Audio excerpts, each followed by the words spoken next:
guest speaker is John Shanahan. In addition to being a friend, he is one of the very best video marketers that I know through a bunch of different domains, successful YouTube channel, selling, direct to consumer and e-commerce through Shortform and TikTok, and now as a VP of marketing at TRX. Someone who outpaces me not only in video marketing, but in his number of kids, in his creativity, in his thoughtfulness, in his approach to all the projects. I am absolutely fired up to learn from John. I hope that you are as well.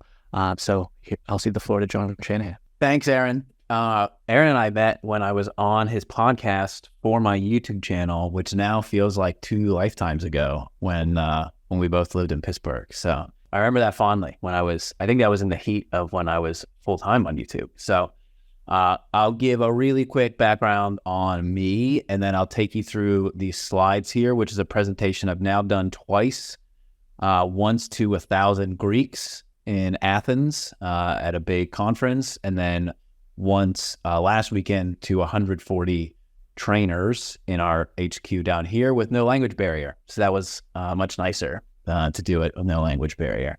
But the quick story on me is I am a kid from Pittsburgh, and I went to a liberal arts school. I actually worked full-time at Apple while I was there. So I was in the stores, did a lot of sales, and then I was a sales leader, and then I opened new stores. So then I would travel around and open up new Apple stores. And that was at the time right when the iPad launched. So it was a crazy time of the company because we were opening like 12 new stores a year. I don't think they've opened 12 stores in the past 5 years. So very different time at Apple. I left that to do B2B SaaS sales.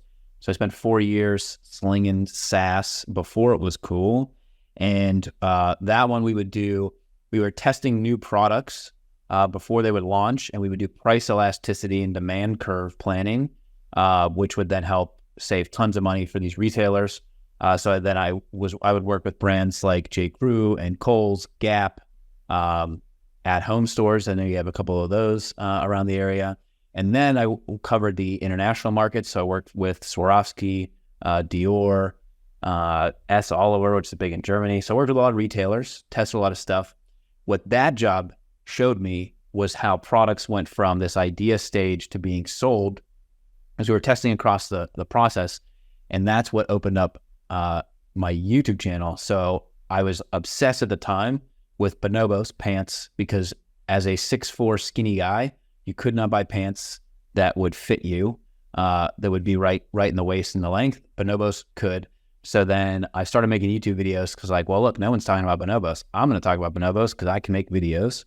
And I had this idea where I would just review clothes and kind of help guys at my stage of life, largely like young professional, just getting started in the workplace.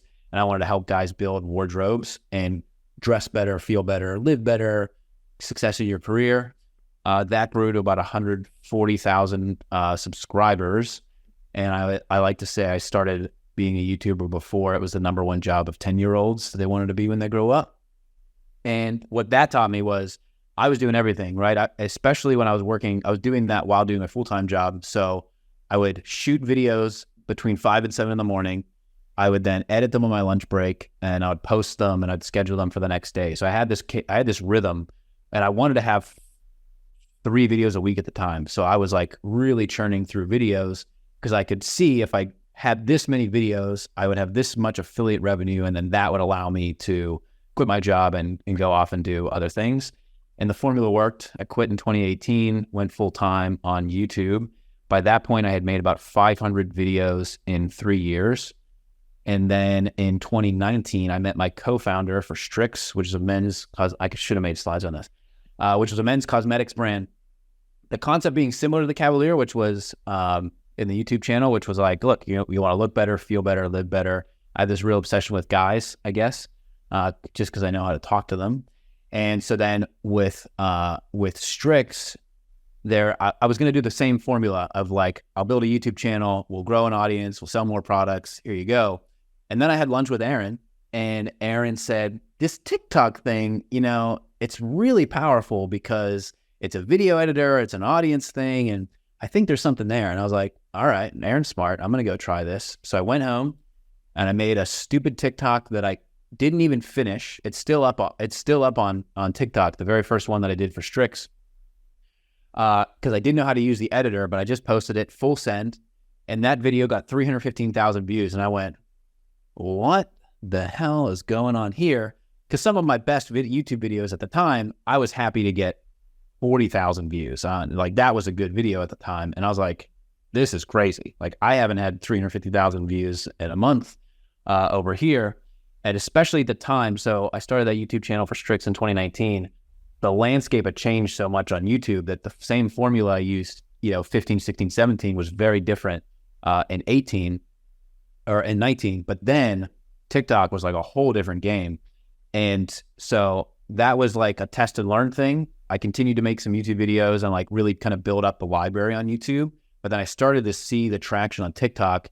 And what ended up happening with that is, 90% of our new views, subscribers, and revenue started coming through TikTok. So it really justified the time I was putting into it to make more TikToks. And it was just this vicious cycle of like, all right, I just got to keep making more.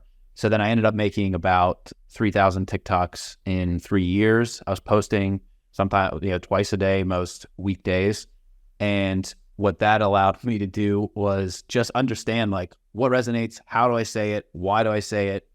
There's so much of that. And I was in the comments every day, and there was this like very visceral, raw connection with the customer we were trying to go after, the community and the audience that had kind of built around that. And then just, every brand at the time, especially, just had no idea what to do on TikTok. And I had the benefit of having been on camera for 5 years at that point, knowing how to speak to the camera, knowing how to just put together a basic video, and that I was kind of the face of the brand, because it's really tough to build brands on TikTok, even now. Like, if you're a faceless, nameless, whatever, it's tough. But if you're in front of the camera and you can make a connection, that's why people open these apps. They want to see that. And so that's actually the one of the bigger things that I'm working on now with TRX is like, all right, how do we do that over here? Because the brand hasn't really spoken to the audience. And so through that process, I would connect with people all the time on TikTok and be like, all right, this dude's got 10 million followers. I got to be able to learn stuff from him. And then I would get connected with a VP of product at TikTok through different connections. And I get on the phone with them and be like, all right, tell me everything I'm doing wrong. I'm ready to grow.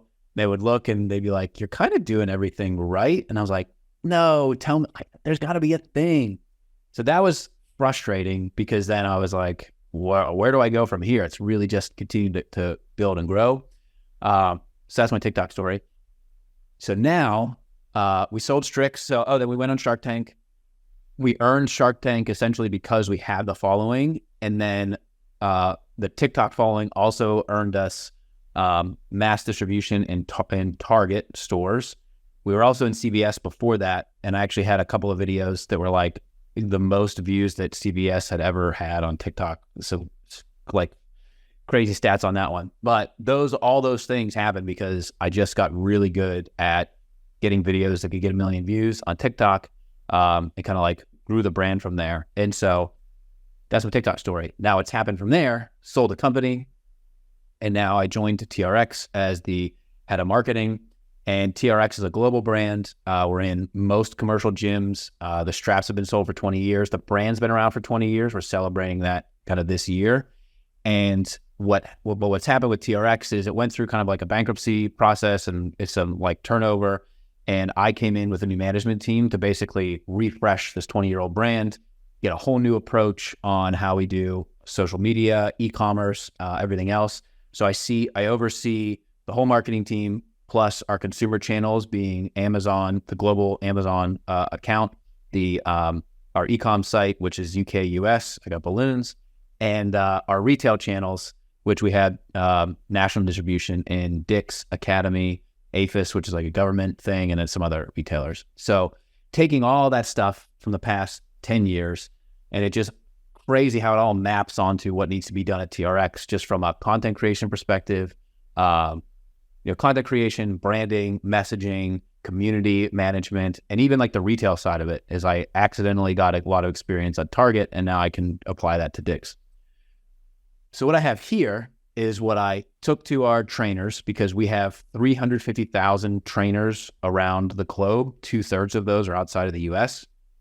All of them want to be, so they all want to grow their businesses and they all want to do better on social media. So I just put this presentation together, which kind of summarizes a lot of what I learned on TikTok specifically and how to get attention, because the landscape is very different today. And it's just really focused around like the short form video that all these platforms are really hungry for and perform really well. And these are some of like the really tactical things that I learned through this process that hopefully you can apply as you build things. Am I good, Aaron? Should I take questions? Where are we going? I can just keep talking, man. I'll just keep talking. Keep rolling. We'll do Q&A at the end. Okay. So that's why I start off by saying the internet is sick of fitness influencers, because they are.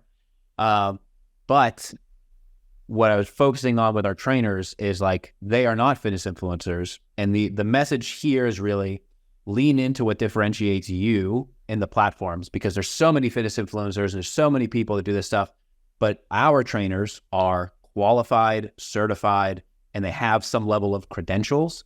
And so that's, and this is applicable outside of the fitness space, right? Is like, what is your credential? Why are you the authority on this thing? And how can you then get that up front so that you build credibility and then you kind of earn the audience from there? Because it's one thing to show up on somebody's feed and say, I know all this stuff about finance. It's another thing to say, I'm a financial advisor and I study this stuff and here's why you should listen to me. So this is really about the message of saying like, you will stand out, use your unique advantage, your unique education, your unique skill to stand out immediately, and then start to kind of spread your message and build the audience.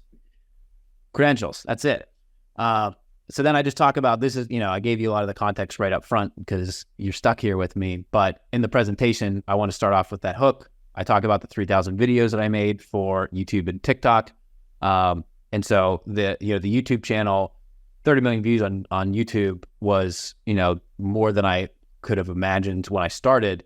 But then, TikTok's just a whole different beast because of the way that, it's just a very different thing. So with these two things, like, here's what I've learned, through these things.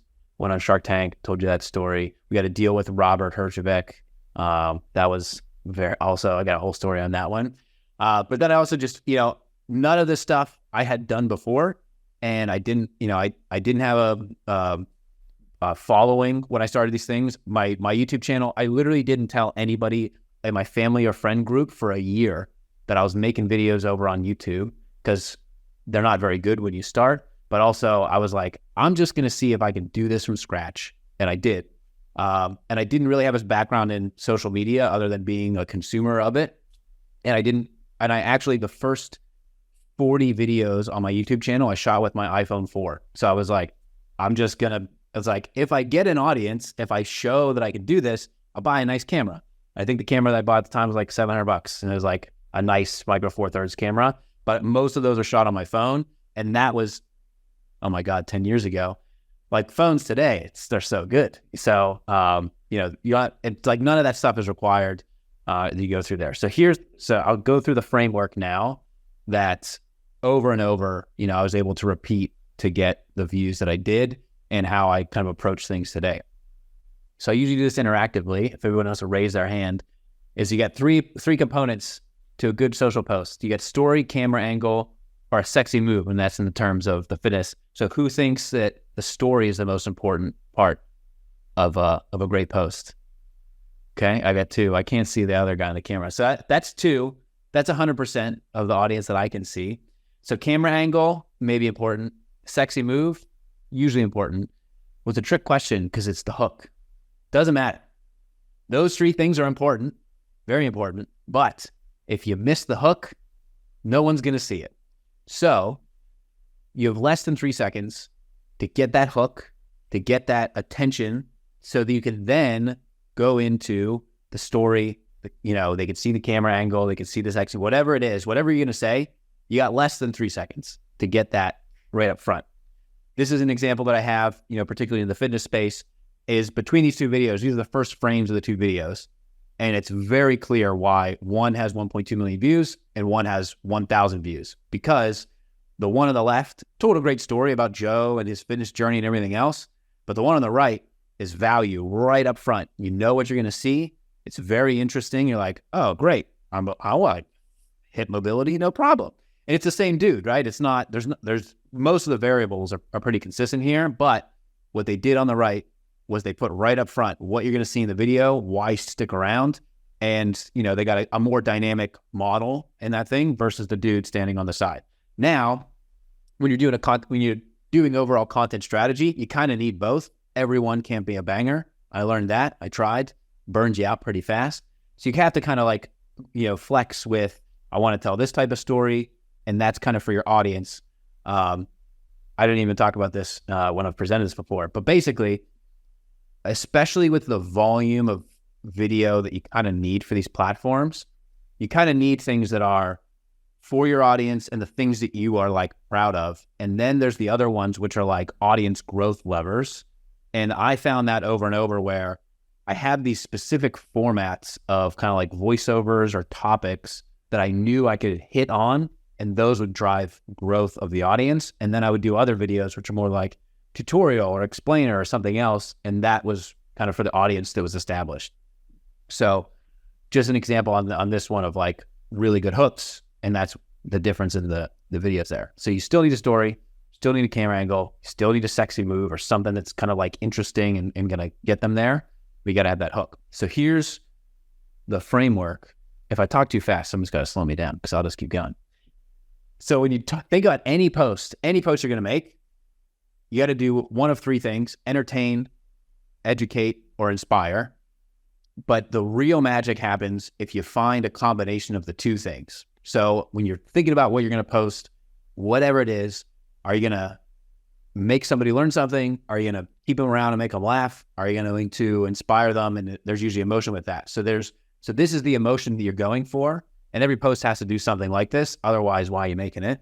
But it's like, oh, if you can teach someone something, or, you know, you make them feel, that's going to resonate.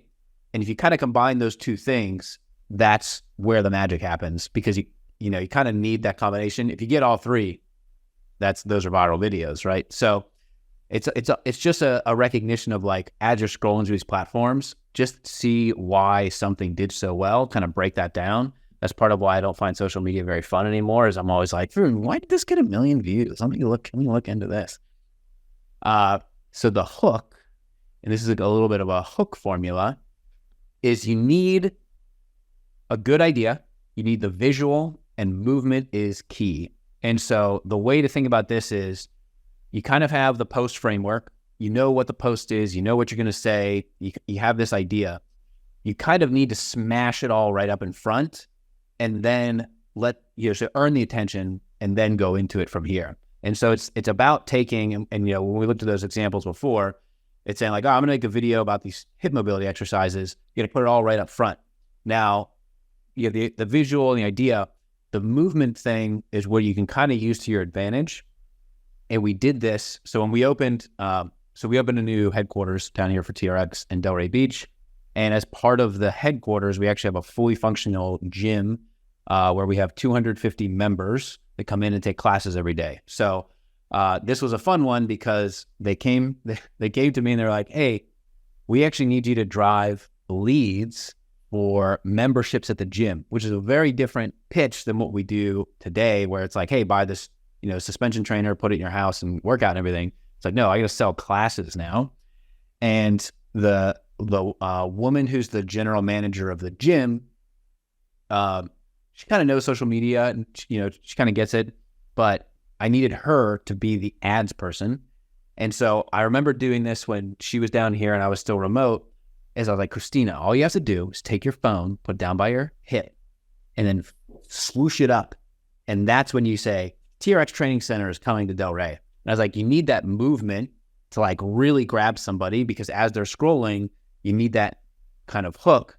And she was like, I really don't like doing this. And I'm like, you kind of have to. So the absolute best performing ad that we ran was that. She was out by a palm tree. She whipped out her phone. I had her stop the millennial pause. If anybody knows a millennial pause, she kept millennial pausing on me.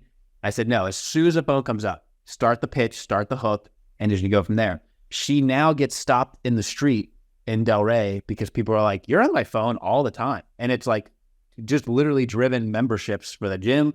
And it's all because, we took this thing. And it was the same thing with that, where we nailed the hook. We had the movement. She was able to then say, here's why you should come. Here's the benefits of membership. Here's what we do in the gym. And it was 30 seconds long. But that first 3 seconds, we nail it. And that continues to be the best performing ad. The fun part now is trying to make an ad that outperforms that one, which we haven't quite nailed yet. But we keep trying different things, right? We're like, bring the camera up, whatever that is.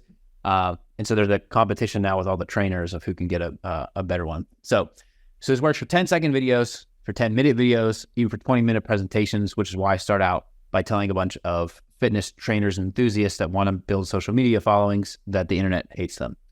The other part of this is really about finding like your own voice and your own tone.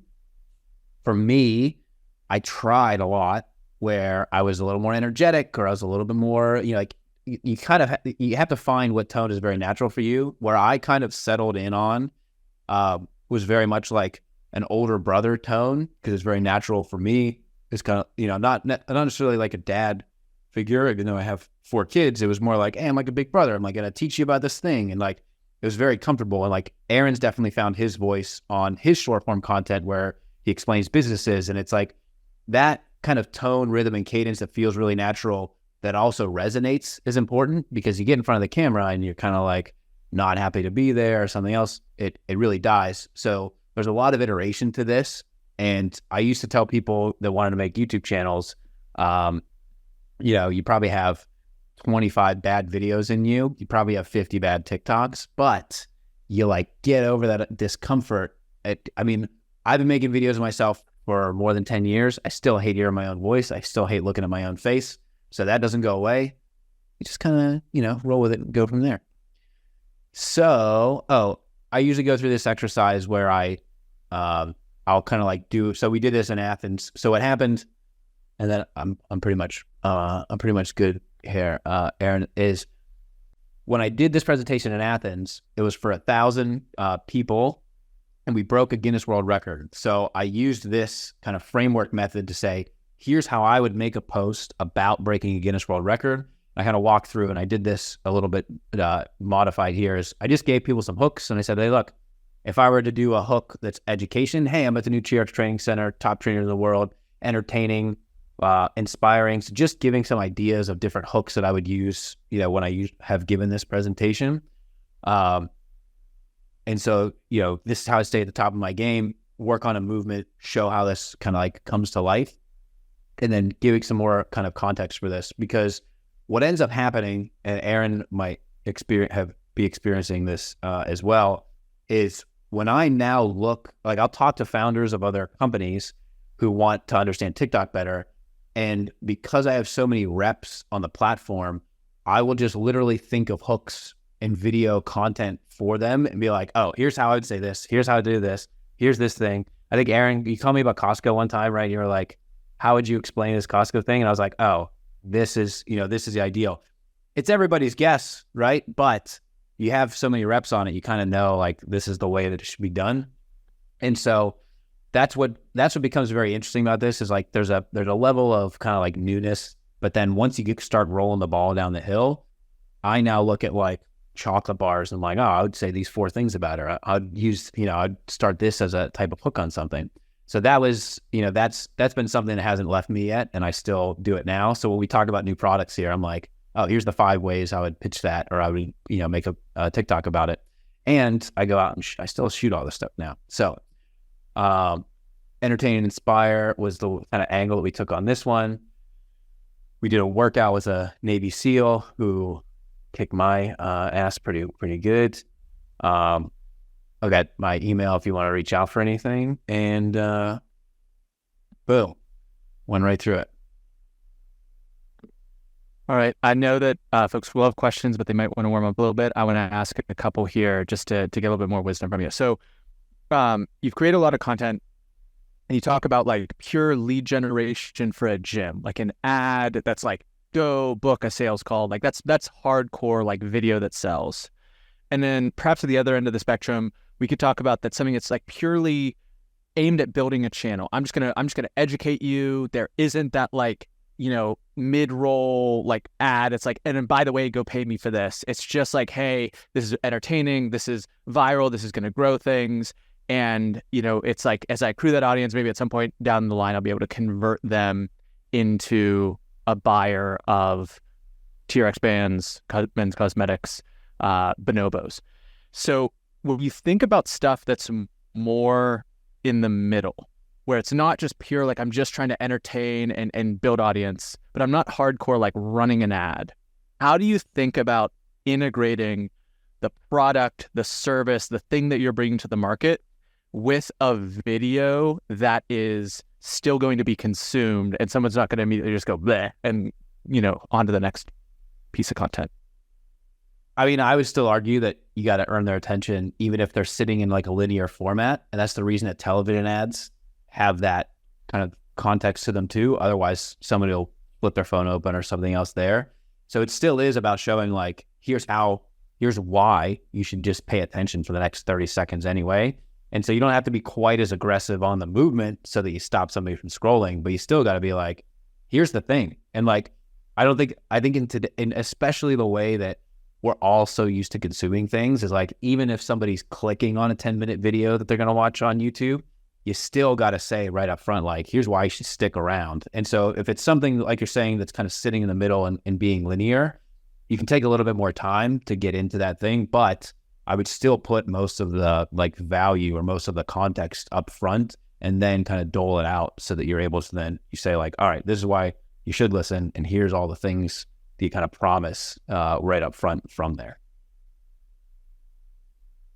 And then the second question that I would love to hear you elaborate on is, at that volume of content, over 3,000 videos for TikTok, 693 long form videos on the Cavalier. So those aren't even YouTube shorts. Those are long form videos on his YouTube channel, in addition to all the other ads and everything.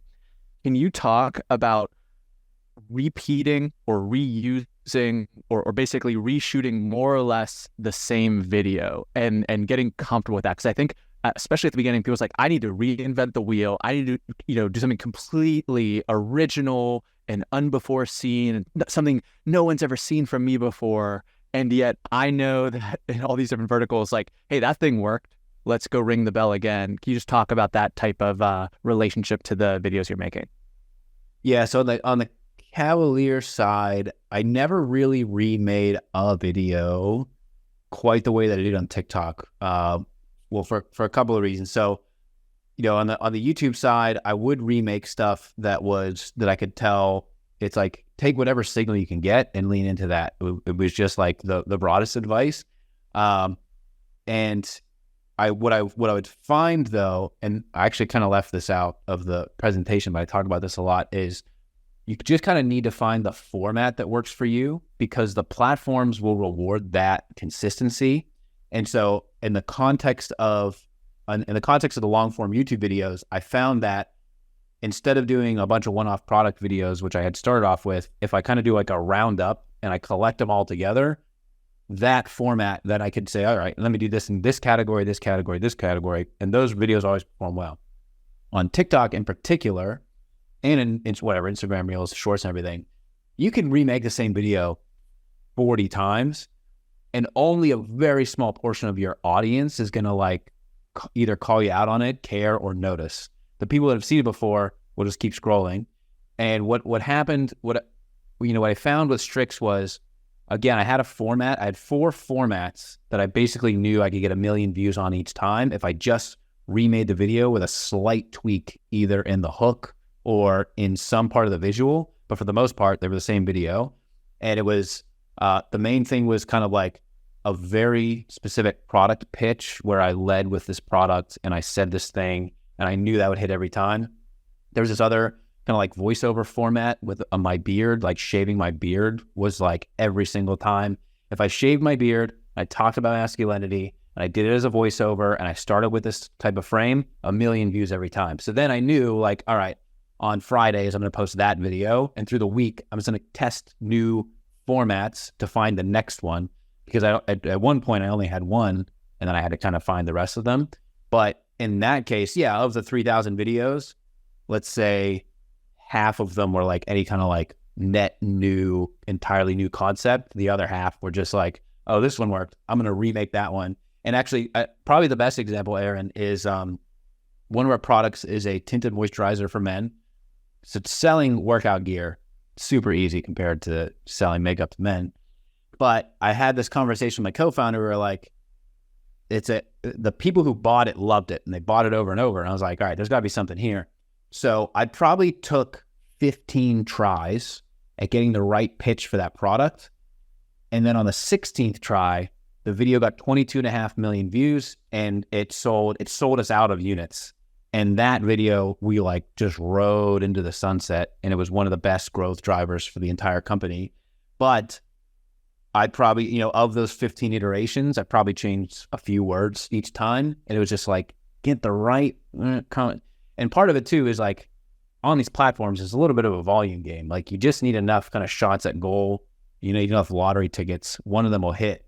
But if you give up, after not iterating enough times, that's definitely where you kind of run into issues. All right, I want to pass it to the group here, but I just want to double tap on like the frame of mind or like the mental model that you're bringing individually to accomplish some of the stuff that John articulated. So think about the humility to try pitching something the 14th time. Like, if I've literally already pitched this product 13 times and none of them really took off, like, I'm just going to continue to show back up, do the work, tweak one more variable, iterate, and then you find the kind of requisite pieces that come together. Then you think about the compounding insights, excuse me, that you're not only getting on how to sell the product, but what is effective at reaching that audience. And you get more and more triangulated to who it is that you're trying to reach. Like, John has that very clearly defined in all of his content projects. He was helping a specific young professional male dress better. He was helping similarly young professional men that were trying to look better in these types of digital environments. And now there's a specific archetype that they're selling these TRX straps to. When you have that clearly defined and you just have so many bites at the apple of reaching that person and iterating on your message, you are just going to get better. To give you a little context here, John, Lydia recently started to be producing short form vertical videos with consistency. And what we've said is like, that's the thing that's going to accelerate your performance and ability to make that resonant video, is just actually getting there with that consistency and showing up. And you learn a lot more through publishing a couple of videos than listen to us yap and strategizing. Oh yeah. You can't mess with a man in the arena. I was there, cleaned the floor and picked the gum off the seats. Anyone got any questions for John before we let him go? I do. Oh, Aaron, I just wanted to, I don't want to cut you off, Leo. Aaron, I wanted to clarify that first video that I didn't finish on TikTok got 300,000 views. The next 10 videos got probably 40. And I was like, damn it. And I was like, So there's a lot of banging your head against the wall, and it's just like, you'll get there, but it's until you find that combination of kind of like tone, message, audience, like all those things have to come together. And the only way it comes together is just like what you just said. So, yeah. Lydia, you have some? Yes, that's so encouraging. Also, just thank you. I have so many notes, and I feel like just the biggest takeaway is just like, just keep doing it. Just keep iterating. Just keep trying. Like, effort being like the biggest thing. And then also everything you're talking about with hooks, I'm like, that's helping me reframe how I was previously approaching storytelling. So that's really exciting. Thank you.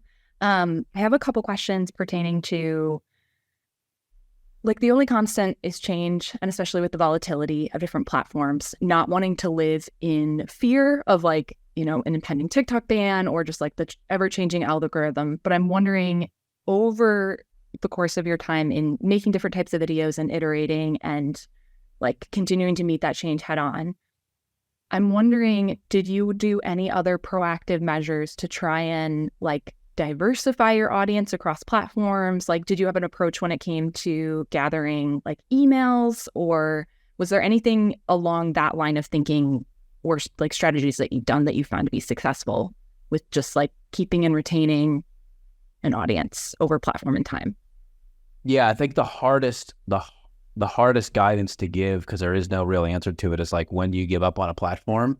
And I had that with my YouTube channel when I quit my job, I was like, you know what? I'm going to hire a photographer. I'm going to go out every week and I'm just going to make Instagram work. And you know what? I never got it to work. And I don't like going on Instagram. I don't like it. It was like what I think I took away from that, or like why I kind of justified it, is like my specialty was communicating to camera and being on video, which a lot of Instagrammers that look really good sucked on video. And actually they all wanted to be me because I had a better relationship with my audience and they were just a pretty face. And it was like, that was kind of interesting, where I gave it the college try and I was like, you know what? It's not really working. I don't like looking at or taking pictures of myself. So there's something there too, which is like, you almost have to kind of recognize the medium of the platform being for you. That being said, wait, your question, other platforms. So that was where I kind of had to find the balance between YouTube and TikTok, where it was like, you know, YouTube was important because it's a certain type of viewer and audience. And what that became for us in the context of Strix was, that's kind of like the library. And when we had customer support issues or we had anything else, I would send them to YouTube, because it's like, here's the video, here's a long form version.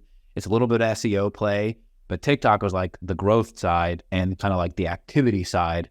And then the biggest thing that I didn't quite nail all the way was getting me to stop being the main thing on TikTok. We tried several times to get like other guys to be the face, not to be the face of the brand, but to be the one to be the communicator. And there were a couple of them that did pretty well kind of by the end. And I think that's like the more recent videos that are up there, is like, we got to a place where like, I just want 5 content creators. They're going to make 2 videos a week. That way I can step back a little bit. We did that right around the time we had our 4th baby. So I was like, I don't want to make TikToks when I got a baby anyway. So we had that, and I kind of trained them up where it was like, here's my hooks, here's my formats, you know, here's this thing. And I kind of trained them through that. And so, you know, those guys kind of went away when the company got acquired. But I definitely tried to say like, all right, how do I, because I mean, don't forget, the TikTok almost got banned when it was our most important platform. And we were like, oh no. So there is that. And from a like email capture audience perspective, it was easy for us because it was like, just get them to the site. It's like the site was optimized to be, you know, get the email up front, try and get the transaction. If not, here's the abandoned cart stuff. So we had all that kind of funnel build, which I also did like, you know, on the side while I was making my silly little TikToks. So that it was never really a pure play content thing. It was always, you know, generate traffic to the site to then generate conversions, customers, and everything else. Can I drill on that a tiny bit further, specifically the site optimization? Because I know obviously with like e-commerce, it's so clear, like you're selling a product, but if you're selling maybe a like digital product, or you're trying to build like a community, just getting like the email or getting you into their inbox is going to be like a great step at least. Do you have any recommendations as it pertains to like having which I know it's like really common to have like a freebie or, but I don't know. Do you have any thoughts when it comes to that? Like, oh yeah, we do that now. So what happened when I started at TRX is I was like, what's going on with SEO? And nobody had done anything really in SEO. So we were getting to our blog. There was blog posts up. We were probably getting 10,000 users a month on the blog. And then we had the store site, which all of our ads went to. So I brought in an SEO guy that I'd used in the past. We now get 500,000 uniques a month on the blog. And what we found through that was like, when we were taking our pop-up from our store to the blog, nobody was putting their email in, nothing. So even in that case, we made a freebie. We made a free workout guide and a free this thing, like give them that thing that'll give them the capture and the attention. And now we separate those 2 traffic sources and we say, we're going to market to the blog audience this way, because, you know, they don't necessarily know what TRX is or some other stuff. But over here, you know, we have the funnel fully optimized. So whatever kind of like, if it's a sampler of the course or something you're giving out, like whatever kind of little hooks, there it is again, whatever kind of little nugget you can give to get that email is hugely valuable. And so as much as you can, and then test that too. It's like, we found that we tested 2 different offers. We tested a workout guide and we tested a stretch guide, and the stretch guide got like 10 times more take a 10 times higher take rate than the workout guy. I was like, oh, okay, weird, but glad we tested that. So there's even like nuances within there of like, all right, what do I give out that's kind of worth that? And from a community perspective, you can kind of sample what it looks like of like, oh, here's what we do, or here's like a schedule, or like something to kind of give them a taste of that. And then, yeah, just getting that in that email is the big hurdle. Thank you so much. That's really helpful. Any other questions for John? Have any thoughts about, so I design and sell specialty kitchen spatulas, so go food out of cans and jars and whatnot. In terms of the number or percentage of videos that are educational or educational on topic, educational not necessarily on topic, like how to make the best quiche or some stupid thing like that, compared to what I'm there for really, which is to drive people to the site, and the actual generating an offer and impelling people to go check out the product specifically on the website or or whatever. I mean, for you, as much cooking shit as you can show, recipe, blah blah blah, that's going to be your winning one, because like, probably the best version of that, like absolute top of the class, top of the tier, is Scrub Daddy, right? Yeah. Scrub Daddy absolutely nails it on their social media. They make it funny. They do like whatever. They're a little more irreverent than most people are maybe ready to be. But I'm irreverent, so that's that literally that is your competitive edge, because other brands are not, right? Like my thing was I would go on camera and like just say stuff that big beauty brands would never ever consider, but that was my competitive advantage. I had a direct connection with the audience. And so, I mean, whether or not you are on camera necessarily, or like you could even just like make a character out of the spatula and like do skits with the spatula and other kitchen utensils, or like your spatula versus basic ones at Walmart, and be like, almost like talk shit on the other things. Yeah, right. Like, yeah, I'm definitely doing that. I actually bought one of those things that blow that you start your grill with. You're gonna melt spatulas. Like the guy, remember the crazy viral thing where the guy would like put electronic devices in the blender and blend. Will it blend? Yeah, like that. Whatever. Yeah, that's your formula. You gotta buy. If you just took Scrub Daddies and just like shoved the spatula into the Scrub Daddies and like did some weird shit with that. Yeah, right. Exactly. Like kind of what TikTok likes. Are you on TikTok Shop? Who's your daddy? Scrub Daddy. Bang, bang. Yeah. Are you on TikTok Shop? Not yet. I'm going to be. Okay. You're on Shopify? I am on Shopify, yes. Okay. We use Convictional. That was like the connector that we use to set up TikTok Shop. So Convictional is installed on Shopify. TikTok looks at that, and then you list your products based on there. We listed ours in October or November. One of the issues we have, because we're such a big brand, is TikTok was telling us we're infringing our own trademarks. And we were like, well, no, we're literally TRX. And they're like, no, you're not. We are TRX. So we just fixed it last night. I got another test order that worked. But the TikTok Shop product phenomenon is insane. And so for you to kind of like test these things while getting that set up should open a floodgate once you have that combination of the two things together. And just, it's like, get weird with it. It's like, it's just fun. Yep, I got it. I can be that. Here's the other thing I would do. This is exciting. What I would also do is I would almost make a second. I would also almost make a second account. I would kind of have like a character irreverent version of a TikTok page, and then the second attempt that I would make is separate and kind of like tell your story of why you made it, and have it more of like here's why this is important to me. Here's why this design is this way. Because you want to have those two things, kind of give them their own light of day. But I would take those two approaches and then figure out which one gets any traction. Because like, if you go in front of the camera and talk about the spatula and the unique USPs and that sort of stuff, that could go somewhere. That's a proven formula on TikTok. The other one is like, just get fucking weird with it. Never go in front of the camera, make silly jokes and that sort of stuff. And that could take off too. If they both take off, bingo bango, you've won.